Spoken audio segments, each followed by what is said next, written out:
আমার মামামটা যে কোথায় গেল, কাকে যে বলবো, কোথায় খুঁজে দিতে, কোথায় কাকে বলবো আমার মামাম। ওই তো একটা মেয়ে দাঁড়িয়ে আছে, ওই মেয়েটাকে জিজ্ঞাসা করে দেখি আমার মামামকে কোথাও দেখেছি নাকি। ওই মেয়ে, শোনো শোনো, এদিকে শোনো শোনো, বললাম আমার এই মামামটাকে তুমি কোথাও দেখেছো? আরে মা, আমি তো তোমার মাম্মা।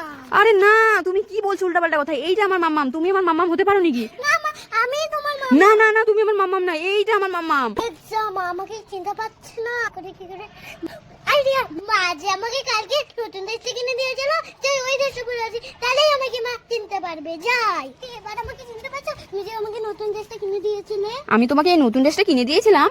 দেখি তো, না তাও হচ্ছে না তো, এটা আমার মামাম না। না না, তুমি কি, আমি তোমাকে চিনতে পারছি না, চলে যাও এখান থেকে। মারেই পছন্দের জামাটা পরে এনেছে, মা তো এখন আমাকে চিনতে পারবে। মা দেখো, তোমার মামুন চলে এসেছে। তুমি আমার মামা? দেখি তো, না না না না, এইটা তো আমার মামাম হতে পারে না। না না, তুমি তো আমার মামাম না। দেখি তো, তুমি আমাকে কেন চিনতে পারছো না? তোমার কোন মামাম? এই যে এই মামামটা। ও, তার জন্যই তুমি আমাকে চিনতে পারছো না। দাঁড়ো, এবার আমাকে চিনবাই। কি বলেছি? এবার চিনতে পারো নাকি, দেখো তো। দেখি তো, হ্যাঁ হ্যাঁ, এই তো পেয়ে গেছি আমার মামামকে। তুই এতক্ষণ কোথায় ছিলি? আয় আমার কাছে আয়, ওরে আমার সোনা মামামটা।